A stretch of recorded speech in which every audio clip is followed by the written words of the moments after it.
Hello, grade 9 learners. Welcome again to another session, episode ng ating online tutorial for grade 9 science. Alright. Maybe you are wondering, where is Tutor Kevin? Tutor Kevin is not around today because Tutor Kevin is sick. Medyo nagkaroon ng problema si Tutor Kevin. Pero sa susunod na linggo, sa susunod na Lunes, makakasama natin siyang muli. Okay? So, umpisahan na natin to, learners. Alright. Yan, marami tayong learners ngayon na nanonood sa atin ng live. Siyempre pa, binabati natin ang ating mga learners from Partida National High School, SDO Bulacan. Hello sa inyo. Siyempre pa, ang ating mga learners from Gafud High School. Hello sa inyo dyan. Okay, at ang ating mga learners from Santa Lucia High School. Alright. So for Q2 Week 4, nasa Q2 Week 4 na tayo. Ganun kabilis, no? So we are now on Q2 Week 4 at ang Q2 Week 4 ay about carbon atom, a unique one. Right? So ano ba itong pag-aaralan natin today? Okay. So for our MELC, okay, so our most essential learning competency for this week is explain how the structure of the carbon atom affects the type of bonds formed under the code S9MT-11G-H.17. Right? So let's proceed now to our learning objectives. So ito yung matututunan nyo ngayong araw na ito. The first one is discuss why carbon is a unique atom. Okay? And then, the next one is differentiate organic from inorganic compounds. And recognize the importance of organic and inorganic compounds in human body. Right? So ito yung ating mga learning objectives for this week. So, before we proceed on that, let's look back. So, tingnan natin kung natatandaan pa yung diniscuss namin ni Tutor Kevin last week. Okay, so ito yung diniscuss namin last time. Remember, yung formation of ions. Okay, so ano ba yung mga diniscuss? Tingnan natin kung natatandaan ng ating mga learners. Ready na ang inyong mga comment section at itype dyan yung sagot. Let's look back ng sabay-sabay. Alright, let's proceed with the first one. But before that, ito muna yung ating directions. So let's recall your understanding in concepts of chemical bond. Supply the correct letter to determine what is being described in the given statement. Write your answer in the chat box. Alright, so ready na ang mga chat box natin dyan.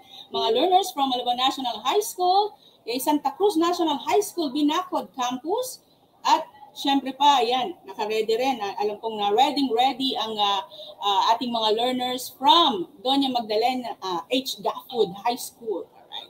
So the first question is, so ito yung una nating look back. This type of band, learners ready? This type of band involves the transfer of electrons from one atom, okay, usually a metal, to another, usually a non-metal. Okay, so what do you call this one? Okay, so tingnan natin na meron tayong clue. Ayan, so tingnan nga natin, learners. Answer mo, show mo, tingnan natin. Okay, so ayan, habang nagsasagot ang ating mga learners, ayan, binabati ko ang lahat ng ating mga teachers din na nanonood at nakasubaybay. Maraming salamat sa inyong pagtutok. Okay, tayo po ay napapanood ng live sa YouTube channel din po bukod sa FB Live, okay, ng ating DepEd EdTech Unit. Alright, so ayan, ang sabi ni Chloe Judel, ito daw ay ionic bond. Tama ba? Yes, it's an ionic bond. So remember, the transfer of electrons from usually happens between metal and non-metal. It's an ionic bond. Alright, let's proceed with the second question. Alright, number 2. This atom loses electron and becomes positively charged ion. I know you know this. Alam kong alam na alam nyo to. So what is this? Answer mo, show mo. Ayan, nagsasagot na si Renz Aaron Palaya ng Santa Lucia High School, Kalumpit, Bulacan. At si April Joy, okay, Mindoro ng Doña Magdalena Gafud High School. Alright? So ayan na, meron din tayong learners from Tala High School. Okay, so what is your answer to this? If your answer is cation, well, you are correct. Ayan, tama si Eleanor Aquino. It's a cation. Alright, let's proceed with the next one. Number 3. this atom loses electron and becomes negatively charged ion. So ano naman ito kapag ka nag-lose ng electron and negatively charged ito? Ayan. So answer mo, show mo, gamitin ang ating comment section. Tingnan natin kung alam pa rin at natatandaan ang sagot dito. Ayan, sige, tingnan natin. Nagsasagot sila. Ayan, sabi ni Nicole Hernandez from Tala High School, ito daw ay an ion. Tama ba siya? Yes, it is an ion. So, loses electron at negatively charged ion. Okay, next, let's have the fourth question. All right, the fourth one is, this type of bond involves sharing of valence electrons. Okay, so ano naman itong sharing? Alam niyo rin to. Pag nag-share, ano daw ito? Anong tawag sa bonding na iyon? Tingnan natin ang mga sagot. Answer mo, show mo tayo. Ayan, tingnan natin ang kanilang mga sagot. Ayan, sabi ni Teresa Busa, ito daw ay covalent bond. Tama ba siya? Yes, it is a covalent bond. Okay? Pag sinabing sharing ng electrons, ito ay covalent bond. Good. Okay, let's proceed with the last question for our looking back. Alright. Ayan. So, ayun pala, yun ang ating huling looking back. Okay, so ito na tayo. Dito na tayo sa ating pag-uusapan ngayong araw na ito. Ang ating pag-uusapan ay may kinalaman sa carbon atom. Okay, so dun pa lang sa title ng ating lesson for today, medyo tataka ka na, bakit carbon lang? It's because si carbon ay unique. Okay, so ano ba ang unique kay carbon atom? Okay, so let us have this one. Why is carbon considered as unique? Okay, so tingnan natin bakit nga ba unique si carbon. So in terms of valence electron, tingnan natin kung bakit unique si carbon in terms of valence electron. Bakit unique si carbon in terms of bond length? Okay.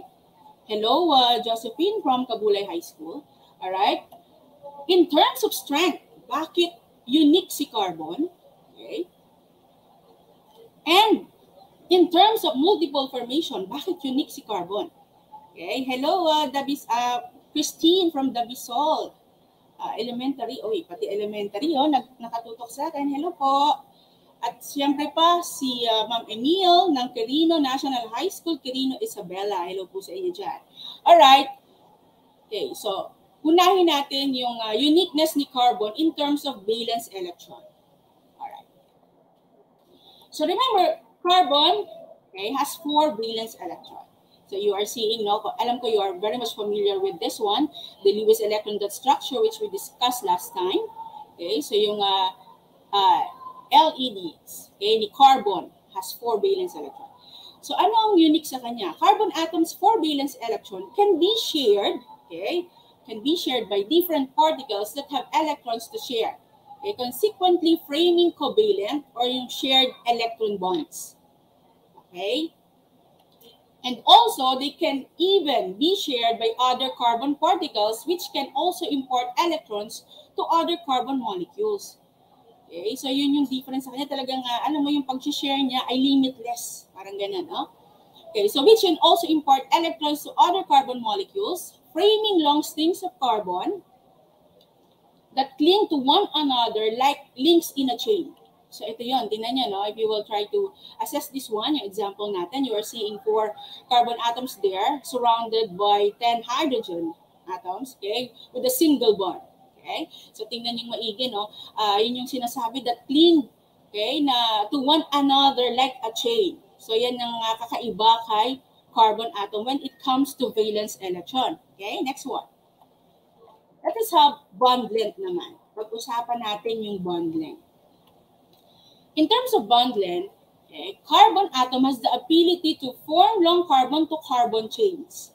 Kita nyo kung gaano kahaba, no? It can tie with one another in straight chains. So, as you can see in the example given, nakita nyo kung gaano kahaba yung chain, no? Yet in complex branching, parang bang sanga-sangang puno. So, ganun ka-unique, no? Yung bond length ni carbon atom. Kaya niyang magsanga-sanga. Alright. And also, okay, if you will try to assess, no, yung itsura, di ba, ni ni carbon atom, meron tayong tinatawag na sigma bond. Ano ba yung sigma bond?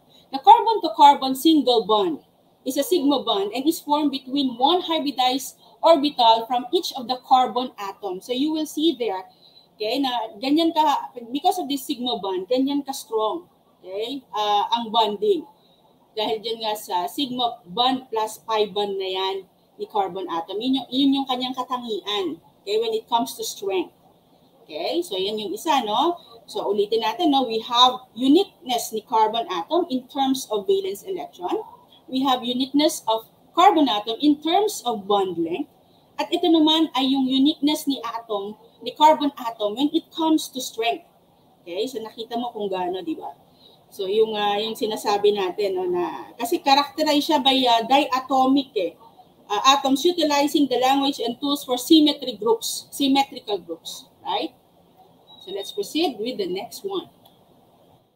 Next one, yung multiple formation na tinatawag, or multiple formation bond. So if you will notice, no, cyclical, it can impart not just one electron to another atom to form a single bond. Okay, it can likewise share 2 or 3 electrons, framing a double or triple bond. Okay, so as you can see in the example, we have their cyclopentane, cyclohexane, benzene, okay, pyridine. So these are examples of what we are talking about na multiple formation of carbon atom. Si carbon atom lang talaga nakakabuo niya. Yun yung unique sa kanya. Okay, cyclical. Pwedeng-pwede. Okay? So good afternoon sa ating learners mula sa Alibedabad National High School. Hello po sa inyo dyan. Lagi natin silang kapiling, pati itong from Quirino National High School, Quirino District. Hello po, Ma'am Cindy Bell, Paharaniga. Alright. So ayan yung binanggit natin, ha, huwag kalimutan, yan yung mga uniqueness ni carbon atom. So first, the valence electron, the bond length, the strength, and the multiple formation. Okay, so multiple bond formation. So ngayon, let's proceed now. Okay, so ano pa ba yung kailangan natin na malaman tungkol kay carbon atom? Okay, so let us have this one. So let us have the organic compounds. So bakit natin nabanggit ang organic compounds? Remember, nabanggit natin before, di ba, na pag dalawang elements pinagsama, 2 or more elements, it will form a compound. Okay, so yung compound na yan ay nahati sa dalawa. We have organic and inorganic compounds. Okay, so first thing na i-discuss natin ay ang organic compounds. So ano ba itong organic compounds? Bakit ito yung una natin napili? It's because si organic compounds contains carbon and hydrogen. Carbon is the key component since it has 4 electrons in an external electron shell that can hold 8 electrons. Okay, another thing. So pag sinabi kasing organic compound, ang papasok lagi sa isip natin, it's really yung element na carbon eh. Okay, so remember, pag organic compounds, carbon and hydrogen, usually yan ang ibayan talaga ang papasok sa ating isipan. Alright, let's proceed now. So types of organic compounds and its characteristics. Okay, so let's have the types of organic compounds and its characteristics. Now, let us have the carbohydrates. Okay, so ano ba yung carbohydrates na yan? Let's have lipids. So ito yung mga types, no, of organic compounds. Let's have proteins. Okay, let's have nucleic acid. So itong apat na ito yung types ng organic compounds. So bakit sila naging organic compounds? At ano naman itong mga carbohydrates, lipids, proteins, and nucleic acid na ito? So let us start with the first one, which is the carbohydrates. Okay? Pero bago ako magpatuloy, binabati ko si Jasmine from Tala High School. Okay? So lahat ng nanonood from Tala, si Ma'am Letty Valeriano na laging ginagabayan ng kanyang mga estudyante and watching E2Live. Thank you so much. Alright. At kasama rin natin ang iba pa nating mga learners. No? Marami tayong learners na nakatutok sa atin ngayon. Thank you so much from Quirino National High School, si Ma'am Shine. Okay. So carbohydrates. Ang carbohydrates ay biochemical that is made one or more simple sugar molecules. Living things use carbohydrates as a source of energy. Ito ay ating source of energy. Pag sinabing carbohydrates, alam natin ito ay source ng ating energy, no? At ito ay binubuo ng carbon, hydrogen, at saka ng oxygen. So, yun ang components niya, no? So, meron siyang carbon. So, kaya ito organic compounds because it has carbon, obviously. It has hydrogen, and it has oxygen. So, yun ang components ng ating carbohydrates. Okay? Now, pag sinabing carbohydrates, ano agad papasok sa isip natin? Di ba? Usually sugar, no? Okay, so glucose yan, which is the blood sugar. So yun lagi yung papasok. Dahil alam natin yung formula na C6H12O6, no? So alam natin na ito ay glucose. This is an example of carbohydrates. At hindi lang yan, alam natin din na kapag sinabi nating sugar, nandiyan yung monosaccharides. Diba? So nandiyan yung monosaccharides, nandiyan yung disaccharides, at nandiyan yung polysaccharides. So usually pag monosaccharides, ito yung mga examples natin, yung katulad ng nabanggit natin kanina, which is glucose, di ba? We have fructose na pwedeng makita sa mga fruits, no? And pag sinabi naman natin na disaccharides, ayan. So pag disaccharides naman, usually, ano naman ang papasok sa ating isipan? Usually maltose and sucrose.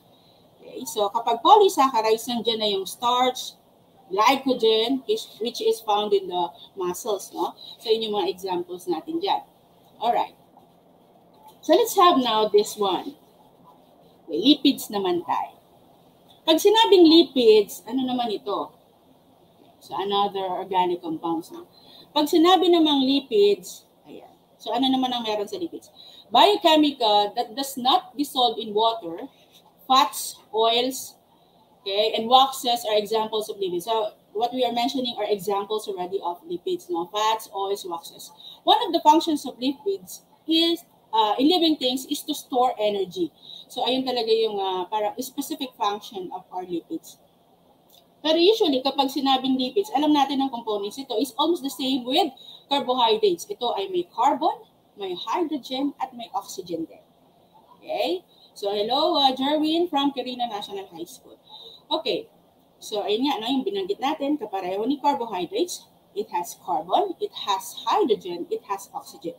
So ngayon, pagka sinabi namang lipids, dito na papasok, no, yung tinatawag nating mga triglycerides, okay, na nandoon yung mga fats, oils, di ba? Tapos nandito din yung mga steroids, phospholipids, okay, pag sinabing lipids, at nandito yung mga tinatawag nating saturated and unsaturated fats.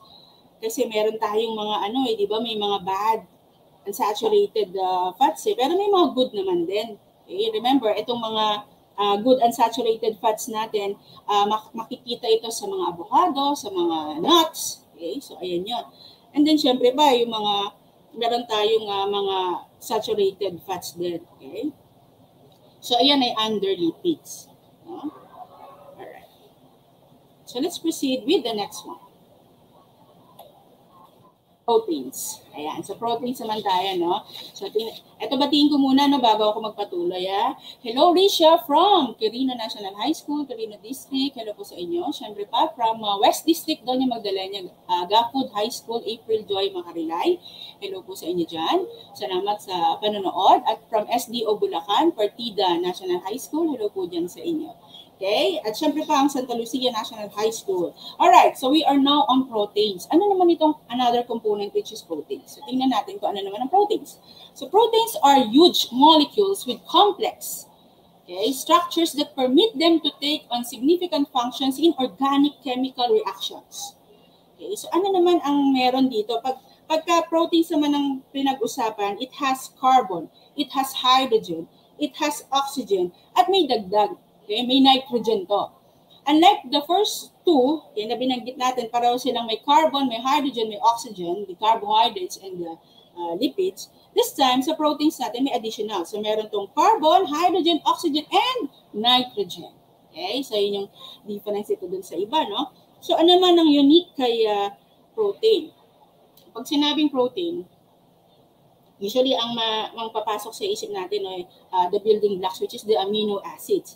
Diba? At alam natin na ang examples ng mga proteins ay yung hemoglobin. Okay? So we have collagen. Diba? We have insulin, ayan, keratin, fibrin. Ayan. So yun yung mga examples natin when we talk about proteins. Ito agad yung papasok sa ating mga isipan. No? Katulad ng sinabi natin, tandaan, it has carbon, it has hydrogen, it has oxygen, and nitrogen. Okay, that's the characteristic of our proteins. Okay, which is an organic compound. Okay, now, so you are seeing there, no, examples of, ayan, meron siyang nitrogen, right? So you have amine, carbon, carboxylic acids. Okay, so you are seeing there examples. Okay, next, let's have the next one, which is the nucleic acids. All right, so ano naman itong nucleic acids? All right. The chief information carrying molecules of the cell. The term nucleic acid is the overall name for DNA and RNA. I know you are very much familiar with DNA and RNA. So biology ito, di ba? Deoxyribonucleic acid, and we have this ribonucleic acid. Okay? So ano naman ito? Ito pala yung mga nucleic acid. So ano naman ang components ng nucleic acids? So yung kanina, yung ating protein, okay, meron siyang carbon, meron siyang hydrogen, meron siyang oxygen, meron siyang nitrogen, meron din si nucleic acids niyan. Okay, meron siyang carbon, hydrogen, oxygen, nitrogen, pero may additional, meron siyang phosphorus. Okay, so yun naman ang dagdag kay nucleic acid. It has phosphorus. Right? So ano naman ito? Dahil nga dito, ang building blocks niya ay nucleotides. Ayan, nucleotides. So for nucleic acid. So anong meron dito? You will notice, meron tayong tinatawag na DNA nga. So tandaan natin, di ba? Ito yung single strand. Naka-single strand ito eh. Usually, synthesis of protein ito. And then we have this DNA na naka-double-stranded helix. Okay, naka-double-stranded helix wherein it carries genetic code. O yung genes, di ba? So, sa DNA natin. And also, if you will notice, dito sa ating phosphate group, itong sa nucleic acid, may phosphate group attached to sugar and this nitrogenous bases eh. Right? So, remember this nitrogenous bases. So, yan yung involved dito sa ating nucleic acid. Pagka nucleic acid, alam na alam niya ng ating mga estudyante, lalong-lalo na si Grace Domingo ng Alibigabad National High School. Kaya yung ating deoxyribonucleic acid, saka yung RNA na yan, alam na alam niya yung mga components nito, no? Katulad ng binanggit ko nga na may phosphate group attached to sugar, tapos may nitrogenous bases. Alright? So, let's proceed now with our next one, which is the inorganic compounds naman. So, we are through with the organic compounds. Okay, na-discuss natin. Carbohydrates. Okay, natapos natin carbohydrates. Sabi natin, nandiyan ang lipids, nandiyan ang proteins, and nucleic acid. This time, let us have inorganic compounds. So, those are organic. Let's move on now to inorganic compounds. So, ano naman itong inorganic compounds? Okay, tingnan natin kung natatandaan pa ito ni Kin ng Dibaluan National High School. Hello. So, inorganic compound is a compound that does not contain both carbon and hydrogen. Okay? A great many inorganic compounds do contain hydrogen. So, may mga exemptions to the rule. Okay? So, kasi sabi natin, kapag organic compounds, nandyan ang presence ng carbon and ng hydrogen.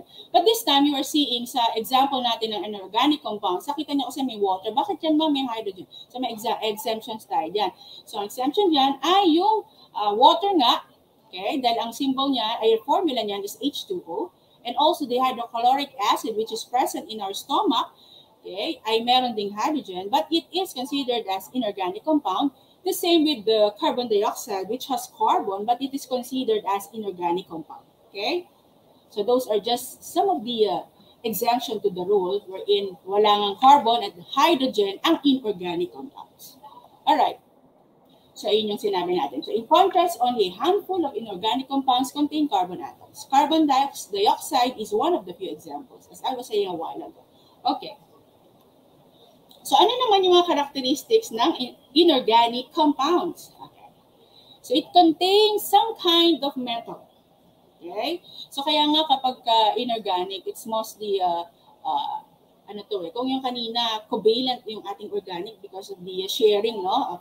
Sharing. So this time, because it's inorganic at nakita nyo may metal, no? Usually it's ionic. Alright. So contain some kind of metal, alkaline, transition, and so forth. Alright. So they will in general have the capacity to conduct electricity. Okay. So ayan yung katangian niya, no? Inorganic can conduct electricity. Alam ko, sinasang-ayunan din ako dyan ni Omana Joanna from Santa Lucia National High School at ni Norberto Pascual ng Quirino National High School District. Okay, hello sa inyo dyan. Alright.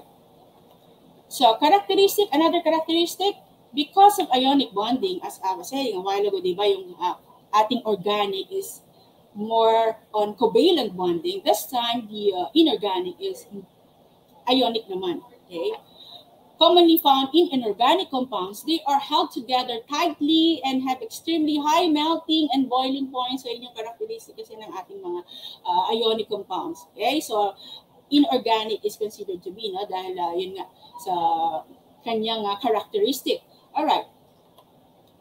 Another remarkable quality of inorganic compound is their color. Inorganic compounds are normally high soluble in water. In other words, they can vanish, okay, when put into water, since they will basically dissolve. Kung matatandaan natin, no, yung diniscuss natin before, when we discussed this bonding, chemical bonding, we discussed about covalent and this ionic bond, binigay natin yung mga characteristics nila.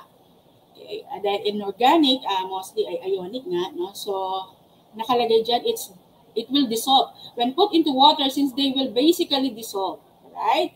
So they can vanish.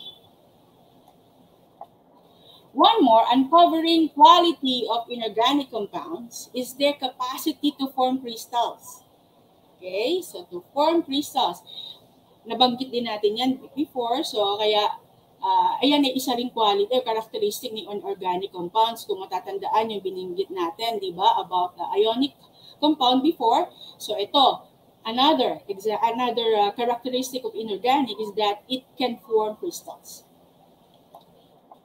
Alright, so let us have a versus this time. Okay, so tingnan na natin, no? I-sum up natin. So organic tayo versus inorganic compounds. So tingnan natin kung ano natin sila, pagtabihin natin sila in order for you to understand it more. Okay? Ayan. So kanina, ito, napag-usapan natin to. Pag organic, contains carbon and hydrogen. Okay? So contains carbon and hydrogen. Ayan, hello from, hello, Crystal Bombio from Guevara High School. Hello. Alright. So organic contains carbon and hydrogen. Examples, you have DNA, you have sugar, you have methane, you have ethanol. So, ibig sabihin yung mga nakikita natin sa bahay, no? Like yan, sugar, alcohol, soap.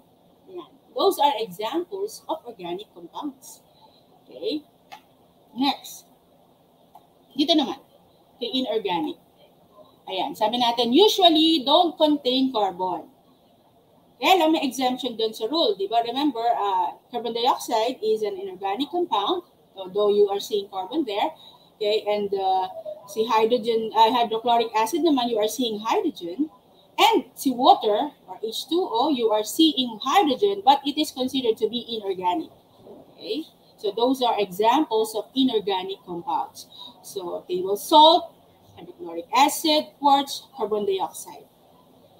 Okay, so ayan, no, na medyo, alam ko, nariintindihan nyo ng konti yung difference between organic and inorganic compounds. Diba? Tama ako doon na from Looc Norte National High School, Rizal Quijano Bangas. Yan. So, thank you for watching. And also from INHS SDO Cagayan. Hello, Gria Mar. So, Gria Mar, ating solid itong si Gria Mar. Loyal natin itong viewer. Alright. So, ayan. So, let's have now this quiz. Tingnan natin kung talagang, tingnan ko nga kung natandaan din talaga ni Gria Mar, no, yung ating mga pinag-discuss ngayong araw na ito. Let's now proceed with this sort of quiz. Tingnan natin kung naintindihan nga yung ating mga diniscuss about organic compounds na talaga namang very important because all living organisms contain carbon. The basic compound yan ay mostly of all the cycles. Okay, so kaya napakahalaga nito. Okay, at itong organic compound, no, may I just add, ito ay ibinigay sa atin itong termino na ito ni Johns Jacob Berzelius. Sabi ni Johns Jacob Berzelius in 1807, siya yung nag-introduce ng word na organic compound. Sabi niya napakahalaga talaga ng organic compound dahil nga ito ay kumbaga mostly or ang lahat ng living organisms contain carbon. Okay? Basically nga, components ito ng ating mga cycles. No? Alright. So let's proceed now with our quiz. Okay? So hello, Princess Kabarakan. Okay? Ng Magdalena Gafford High School. Alright, the first question is, which of the following statement best describes organic compound? Is it A, organic compounds are composed mainly of carbon and hydrogen? Is it B, organic compounds are compounds that contain carbon atoms only? Is it C, organic compounds are compounds that are produced by living things? Or is it D, organic compounds are compounds that contain carbon and oxygen only? Ayan, i-ready nyo na ang inyong mga, ayan, comment section. I-type na dyan ang inyong mga sagot. Ayan, nakita ko si Alicia Wine, no? Nagsagot na kaagad. Alright, so tingnan natin yung sagot ng iba. Si Aizel Kabasag, letter A daw. Si Emil Jan Tadeo, letter A din. Si Graham Moore, letter A. Okay, tingnan natin kung tama ba ang inyong mga sagot. Yan, sabi ni Tricia May, letter A. At mukhang nakinig sila sa akin mula kanina. And the correct answer ay letter A. Yes, you are all correct. Organic compounds are composed mainly of carbon and hydrogen. Alright. Next, let's proceed with the second question. CH4. Okay, is methane. So that's the formula for methane. What type of compound is this? Okay, answer mo, show mo. Is it A, inorganic? Is it B, organic? Is it C, reactive? Or is it D, crystal? Alright, tingnan natin ang mga sagot. Ayan, ang dami nagsasagot. Maraming salamat sa ating mga learners na talaga namang very active na nagpo-participate sa ating discussion for today. Ayan, sabi ni Eleanor Aquino, letter B daw. Sabi ni Alicia, letter B din daw. Ayan, tingnan natin kung tama ba sila. Ayan, ang dami nagsasagot nun. Tingnan natin, letter B nga ba? CH4 is, yes, an organic compound.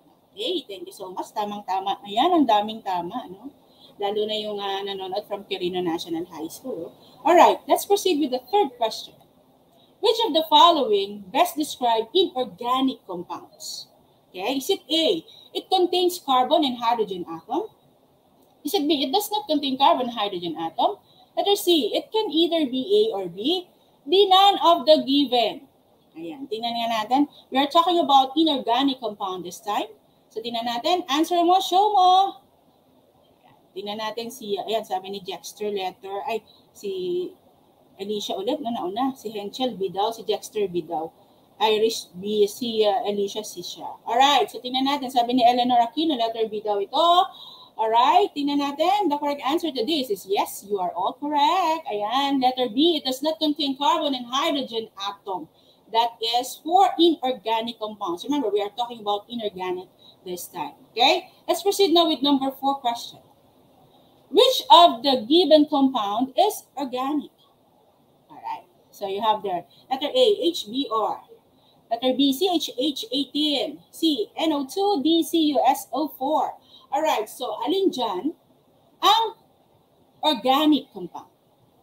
Tingnan natin kung alam ang sagot dito sa number 4. You choose organic ang pinag-uusapan and we are giving the clues a while ago, di ba, kung ano ba ang meron sa organico ba? Ano ang present sa organic compound? Eh, sabi ni Henschel, letter B daw. Sabi ni Graham Moore, letter B daw. Okay, so tingnan natin. Sabi ni Aizel Kabasag, letter B. Sabi ni Tricia, letter B din. Alright, sige. Ayan. Gusto ko yung lahat ng learners natin talaga namang nagpa-participate, no? Para at least alam natin na kayo talaga ay nakatutok. Okay, wala kaninang nag-discuss tayo nung wala nang umpisa. Alright, so the correct answer, sabi ni Guy sa letter B daw. And the correct answer to this is, yes, CH18, letter B. Tama si Sharamay o Wakiko. Ayan. Okay, let's proceed with the last question. Alright, number 5. Which of the following components makes the carbon atom a unique one? Ayan. Kasi yun yung ating kanina pang pinag-uusapan, di ba? Bakit nga ba napaka-unique talaga ni carbon atom? Is it A, because of its valence electron? Letter B, yung strength niya ba? Letter C, yung bond niya ba? Or letter D, all of the above? Alin ba dito yung binanggit natin na reason, at in-explain natin na reason why carbon atom is a unique one? Bakit nga ba? tingnan natin yung mga sagot. Sabi ni Tiffany, letter D. Sabi ni Rizel, letter D po. Alright.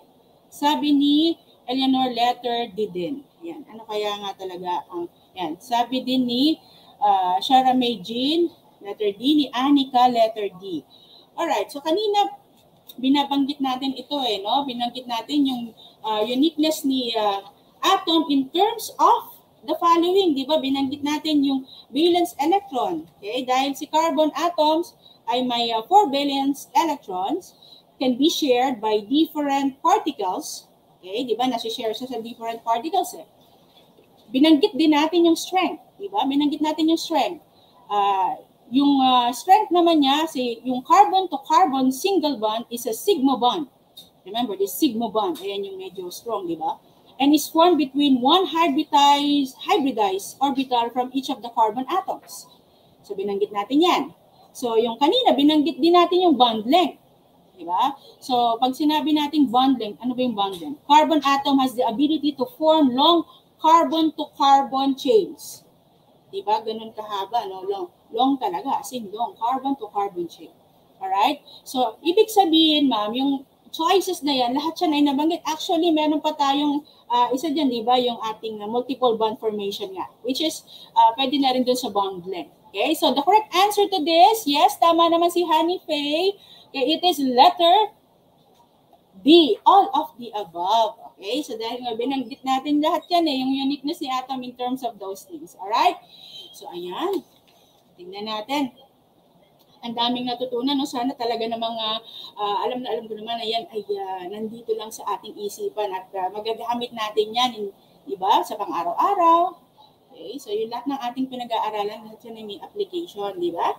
Alright, good afternoon then, Rancel. Alright, let's now move on to this one. Alright. I think the most powerful beauty is representative of uniqueness and individuality of every person. That's according to Nikita Dragon. Alright, so ano ba yan? I think the most powerful beauty, sabi doon, powerful beauty is representative of uniqueness. Nababanggit kasi natin kanina pa, di ba, yung word na unique, kasi nga si carbon unique Tayo kasi, as an individual, unique din tayo in our own way. May kanya-kanya tayong katangian Meron tayong uniqueness. Meron tayong kanya-kanyang beauty. Okay? At ano yun? Siguro, depende, di ba? Depende on how you will project as a person, and it depends kung paano ka makibagay. Kasi yung beauty naman, it's in, kumbaga nasa panlabas, pwede nasa loob. Okay? Maraming klase ng beauty. It depends on how you will define that. Okay? It depends on how you see that word. Okay? Basta ang mahalaga, I think the most powerful beauty is representative of uniqueness. Yan. Kakaiba ka. You are different. Diba? In a different way. Parang gano'n. Ikaw ay, meron tayong kanya-kanyang katangian. Yan. Hello, Trisha May from Labro High School. Okay? So, hello, Sian Wei ng Malawan National High School. Siyempre pang Malawan National High School ay nakatutok sa atin palagi yan. Maraming salamat sa ating mga estudyante from Malawan National High School at ang Tala National High School. Hello sa inyo, Labro High School. Hello sa inyo dyan. Ayan. So, ngayong araw na ito, alam ko marami kayong natutunan, no? Dahil, remember, itong carbon na pinag-usapan natin, lahat yan ay dun sa susunod nating lesson ay lahat yan ay magagamit natin. Okay? Kaya, ano yan, step by step ang ating pag-discuss ng mga bagay-bagay. Remember, yung bonding na diniscuss natin last time ay nakita nyo na naman here, di ba? Nakita nyo kung paano natin nagamit uli yung bonding na yun. So, this one also, magagamit din natin. Okay? So, ayan. Grade 9 learners from Santa Lucia National High School. Again, ayan, nagpapabati sila. Lagi nilang sinasabi sa akin mga pa-shoutout naman po. Minsan nakakalimutan natin i-shoutout, pero pag nakita naman natin sa screen natin, syempre isa-shoutout natin yan. From SDO Bulacan, hello po. Maraming salamat po sa pagtutok ngayong araw. From Looc Norte National High School, hello po sa inyo dyan. Precious, no? Hello. Ayan, thank you so much. Eleanor Aquino. Ayan, masayang matuto kasama ng Itulay. Thank you, Tutor Bandong. See you next Monday. Thank you so much, Eleanor Aquino. Okay, Partida National High School sa iyong magandang comment. Ayan, salamat sa iyo. Nanonood siya lagi sa atin. Thank you, Eleanor. Ayan, at syempre pa, Ayan, sa ngalan po ni Tutor Kevin, learners, teachers, and parents na nakatutok sa atin ngayon, ako po muli si Tutor Bandong. Samahan niyo po ako muli sa susunod na Lunes from 2:20 to 3 o'clock sa panibago na namang lesson na ating kapupulutan ng aral. Siyempre pa, dito lamang po yan sa DepEd Tulay online tutorial. Susunod na po si Tutor Rainier at Tutor Ichad para naman po sa grade 10 Science. Alright, maraming salamat. Hanggang sa muli po. Paalam, learners, teachers, and parents. Salamat.